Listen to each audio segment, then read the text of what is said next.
Coming to you from the Central City Radio Podcast Studios, it's Unfiltered Reality with your host, Alex Stovall.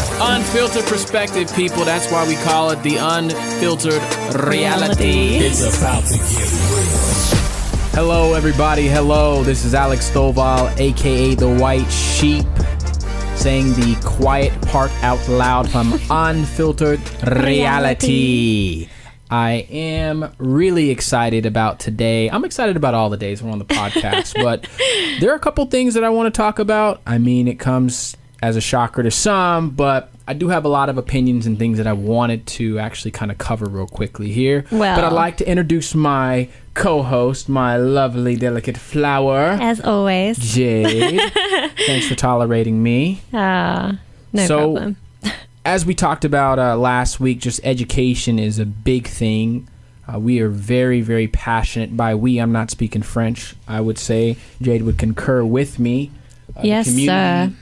Cries out for education. If you haven't heard last week's podcast, we interviewed Dave, who is an economics teacher. So you should go and listen to that. He's also part of the RLC in Arizona. Those of you who don't know what RLC is, Republican Liberty Caucus. Thank you. You're welcome. So I had someone call me today, and I try not to be too political. I try not to make things about politics, but it does kind of make sense, as I'll explain shortly here. Someone called me today, and they were asking me about my background and how being on politics, being in politics, if you will, is something that he strives to do and that he's been striving to do with his music. And it broke my heart to hear that he was being attacked, very much so like myself, previously as I was campaigning. One of the questions he asked me is, do you think the GOP is racist? Wait. You started this conversation talking about education, and now you've gone into the GOP. Is there some connecting factor here? Connecting okay, I'm just making sure. Yes, you know why I'm here. You know I'm here to keep you on target, and that was way off target. When I explain to you why, you'll understand. Okay. Because it did turn out to be a form of education indeed. Knowledge is power, and understanding is different than comprehending, if that makes sense. I feel like they're synonymous, but different. Okay. I think he understood the assignment, but he didn't actually comprehend what that assignment entailed. So it's gonna circle back to education. Okay, Don't worry, it will. You know I'm here to make sure it does. I know. I appreciate you.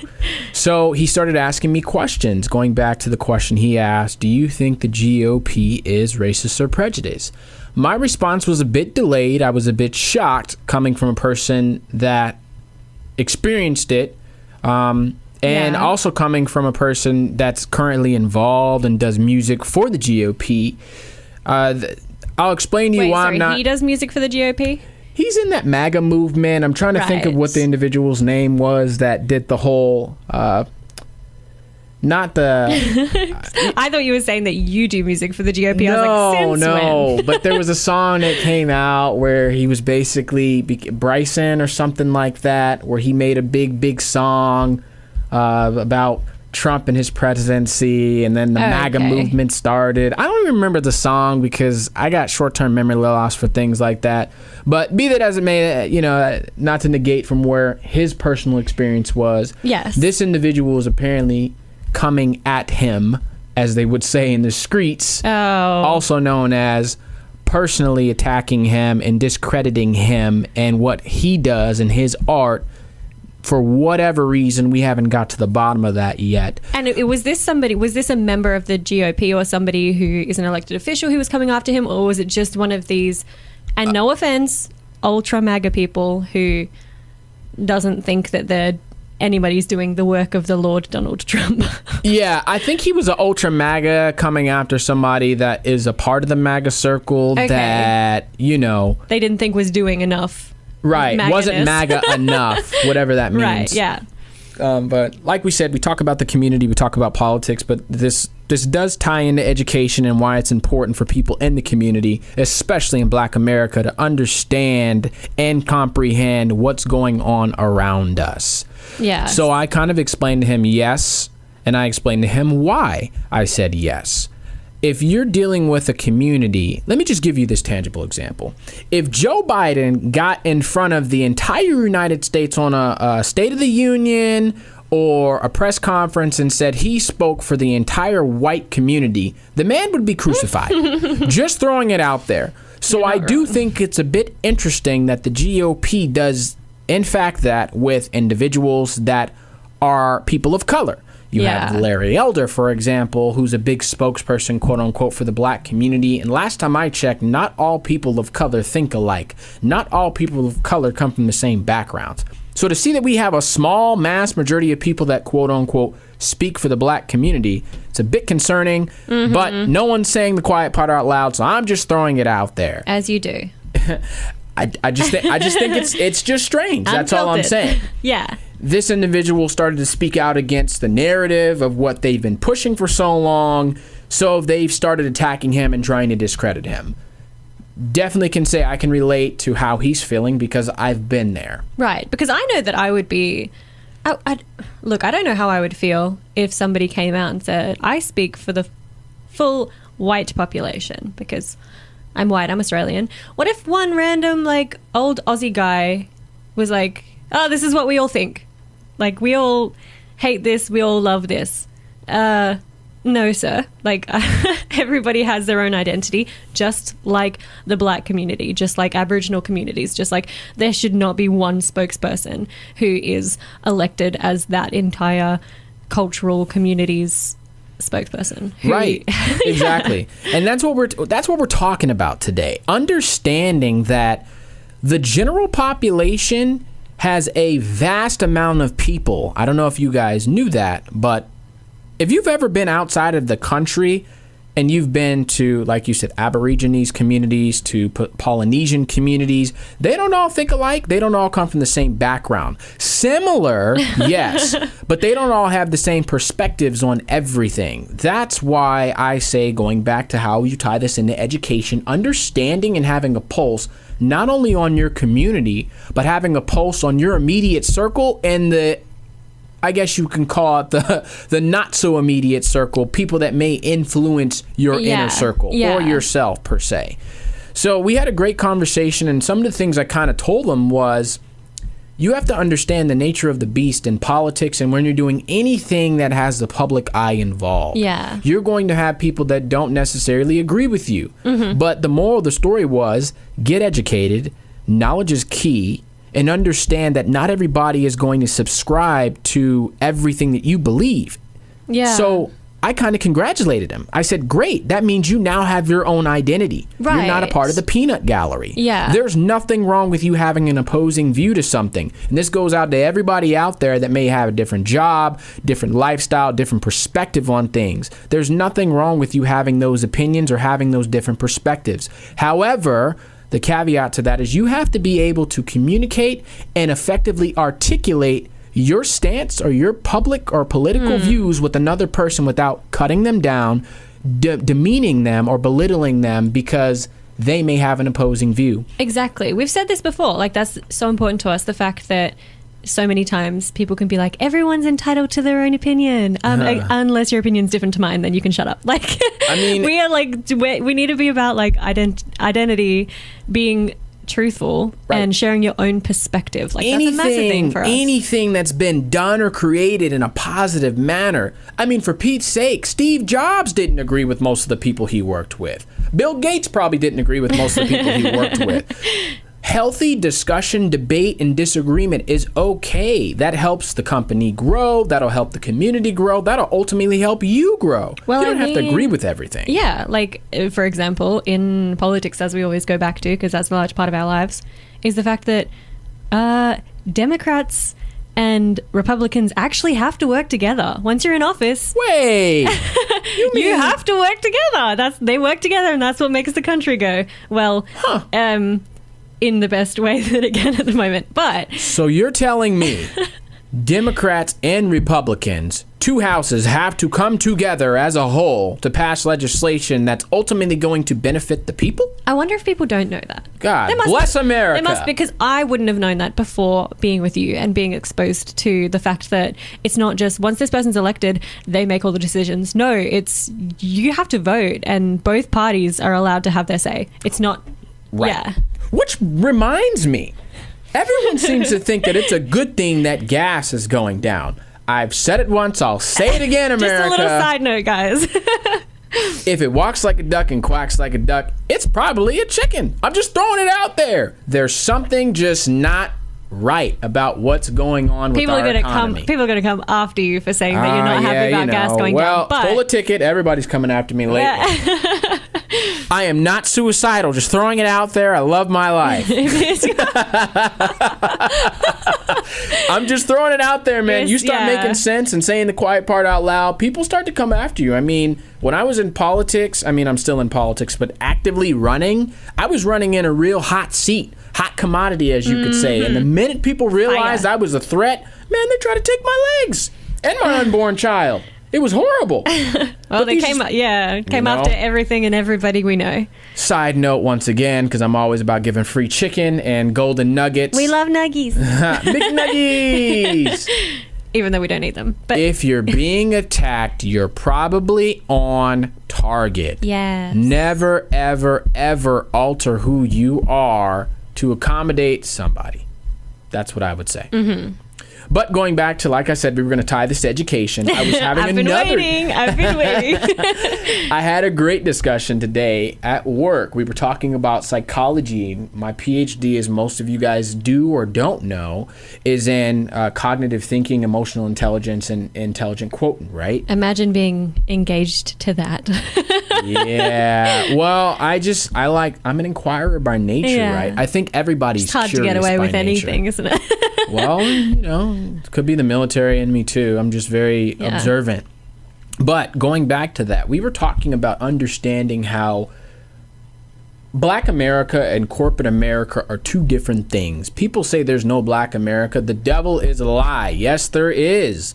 The cultures are completely different. Mm-hmm. So we were talking about his work environment and kind of how he's had challenges and what's worked for him and what he thought was easy. And I kind of said, hey, what's easy for you is not easy for you because of, fill in the blank X, Y, and Z, or because you just get the material. I said it's so much more than that, and it goes a lot deeper than that. You are a product of your surroundings, and how you grow up, how you interact, and the things that you're passionate about have been molded and impacted by how you grew up. Yeah. A person that grows up in a family that's business oriented isn't really going to find a passion in, being a carpenter. Maybe owning a carpenter business. You see what I'm saying? And Well, yeah. Yes and no. statistically, this is what we were talking about. Yes. We weren't saying that it's not possible. Yeah. But I'm saying if my dad worked for Apple for 40 years, or my dad was military for 40 years, that's what I'm exposed to. Yeah, that's what you know. Right. That's the what mindset is, I want to be like Steve Jobs, or I want to be like Steve Jobs, or I want to be like Rambo, right? Yeah. That is a product of your surroundings. You are a product of your surroundings. And we were kind of talking about, I am very careful about saying what's easy to me and how I understand something, because the way my brain works, it's like that because of the experiences that I've had. It doesn't mean that other people won't get it. It just means I got it quicker than they got it because I had a different set of experiences that molded me into the person that I am. Yeah. And then I can critically think and assess things or situations quicker or slower than that other person. Can I ask a question? Yes. So you've said Black America compared to, what did you say? Corporate America. Okay. So... Or some would call it white America. Right. But right after we've just said the fact that one person, because I know people are going to think this, one person can't speak for an entire culture of people. So we can't have like one person speaking for the entirety of Black America. So when you say Black America, you don't mean everybody's the same. That's so great that you mentioned that. Yes, I do not mean everybody is the same. When we talk about statistical data and analysis, you bring that stuff to the table because data talks. Mm-hmm. If you were to take a poll right now with African Americans that are in inner city communities, inner city schools, and a poll from whites or Asians or whatever it will from corporate America, people that grow up in business-oriented households, they would tell you there's definitely a threshold or a over the railroad or train track type of analogy, right? Right, okay. The dynamics are different. It's not to say that, let's say that they're at a disadvantage or they have more of an advantage, but apples to oranges, right? Ebonics or colloquialisms are going to be completely different in the black community that's primarily black than the Asian or white community that's primarily or predominantly white or Asian. Right. The dynamics and the culture are different. Yeah. So how they carry themselves, how they think, how they conduct themselves, going back to your product of your surroundings, right? Yes, yeah. So and that's not to say also that there isn't a white population or other cultures who grow up in inner city communities. Correct. Or that there aren't black families who do extremely well in the community as well. Right. And that's another thing about research. There are billions of people on the planet. You can't really go to every single person and pull this kind of data, so you've got to work with what you got. Yes. So this is me just pulling a random statistical data article that was documented and verified by X amount of researchers at ABC. Okay. Most people won't go and do that research, but that's fine. But I bring all that to light to say, we had a really great conversation. One of the things that we agreed to was how you grow up instills values, morals, and principles in you, regardless of your color. Black America does have people that are not black that live in that community. Their work ethic is going to be very similar to somebody that lives in Black America or the projects or in the inner city communities. Right. Or Hispanic communities. The list goes on. And I don't think the problem is people aren't inclusive. I think it's the lack of understanding or the willingness to actually do the research to understand, if that makes sense. No, that makes complete sense, because I think that people in general society about any subject have a lack of desire to research or fully understand. And the fact that our government makes us way too busy and we're slaves and wage slaves and all that good stuff. But that's neither here nor there. And we're just like, okay, I guess that's what we got to do. Right. And the reality is, and which is why we said, what does that say about yourself? And that's kind of what we were talking about. Mm-hmm. You're on an expedited fast track pace. What most people have to do in 8 months, you've learned in 4 weeks. I don't know about you, but I think that's incredible to see that you were able to adapt and overcome in a situation where most people on average have to have a vast amount of time to kind of develop and mold and, craft. Yeah. And you did it in less than 1/4 of the time. Wait, are you talking about me? No, this was a conversation I was having with the individual. I was going to say, I don't know what you're talking about, but this is great. Keep going. I just think people don't give themselves enough credit. Yeah. And that's kind of what I was talking to that individual about. Okay. It's a gift to be able to retain and understand. And to be adaptable and teachable. It's definitely something that's lacking. So. And going back to education, you may be precise or you may know the ins and outs of whatever your craft or skill is, but that does not mean that you know everything. Only a fool goes around saying they know everything. Mm-hmm. But people say I talk too much. I don't talk enough is what I would rebuttal and say. I want to know everything about everything. I don't know about... No, I'm kidding. That's just my personality. Yeah. I get charged by having discussions because whether or not people think I'm talking a lot, I'm also retaining and gaining information. Yes, yeah. So a lot of people have a lot of stuff to offer. The ones that from my experience, I don't know if this is for everybody, but the ones that don't feel like they have something to offer are the ones I learn the most from. Let me say that again. The ones who feel like they don't have much to offer are the ones I learn the most from. Yeah. People that think they know it all usually know nothing about nothing. Yeah. And I get nothing from those conversations. But the people that stay hunkered behind their desk or maybe isolate. Humility. God bless America, the things you learn. Humility and humble and just, yeah. Right. Careful with those words because I think they've been perverted over the time. But most people would confuse confidence and being comfortable in your own skin with being arrogant or boastful or cocky. yeah. I think everybody has the tendency to be conceited, to be narcissistic, to be prideful, you fill in the blank. But never let somebody tell you who you are. Those who are believers and follow Christ out there, not to ostracize anybody, but you are who God says you are. You're not who somebody else says you are. GOP in politics is not who I am, it's what I do, it's what God has called me to do. So make no mistake, I'm passionate about it, but none of this is for the GOP. None of this is for, X, Y, and Z, fill in the blanks. I don't want to name drop. I don't want to offend anybody. But I do this for the people. Yeah. Do I benefit from it? Abso-stinking-lutely I do, because my children will have the benefit one day to live in a free, God-blessed nation. And that's really what it comes down to, in my opinion. Amen. Leave it better than you found it. Yeah. So that was kind of what the conversation was. And to the person that called me today, I would just encourage you to stay the course, man. Diamonds are made under pressure, and it is real easy to throw in the towel when people want to harass you, when people want to demean you. But to me, that should fuel you. That should inspire you. If you're being bullied or mistreated or ostracized because of you fill in the blank, that means you're on target. Keep going. Now, if you're just being a jerk or doing something obnoxious and it's not for the greater good, then I would say caution you and make sure you seek counsel. You should seek counsel anyways from multiple people. Be very careful. Which they've clearly done already. Right. Because they came to you because they knew that you had this similar experience. Right. So it's good. They're clearly smart. And wow, how blessed and how humbling of an experience was that? To have somebody I would have never even thought would have considered me somebody that they could come to for advice or mentorship and ask me a question. So going back, I do think that there's prejudice. I do think that there's racism. I think there just as much on the Democratic side, it's on the Republican side. And anybody that tells you different is a liar. Because I've it's not. experienced it. It's the thing is anybody can identify as what they want. Correct. So it's if somebody wants to identify as a Republican, doesn't mean that they are or aren't racist. Just because someone wants to Correct. be a Democrat doesn't mean they are or aren't.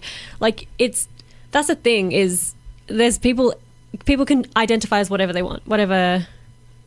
There's nothing wrong with being the white sheep, people. That's what she's trying to say. Yeah. So it's just like, don't find it weird if people come after you and you're like, I would never have expected this from somebody. Like a lot of the people who came after us and me individually from the things that you've said in politics, I've gone to their profiles and it's been like Jesus first, or I love God, or like God's child. And I'm like, do you really think that the Lord would appreciate you sliding into my DMs and abusing me? Ooh, another free nugget and free chicken. If someone says they stand for God, it's probably a God, not the God. Yeah. And they spit hateful rhetoric. They call out people. They ostracize people. They cut people down. And that's all they do. And they never provide solutions. It's always about they're right and the other side is wrong. I would definitely caution Americans and people out there to really think and ponder who you're listening to and what you're reading about. Yeah. God is a God of love. If you're a believer and you accept Christ, from my interpretation in my 3.5 years of studying theology, never once did I ever see God crack whips and flip tables and chairs at people because they maybe had a... I was going to say, he did flip tables, but not... Yeah.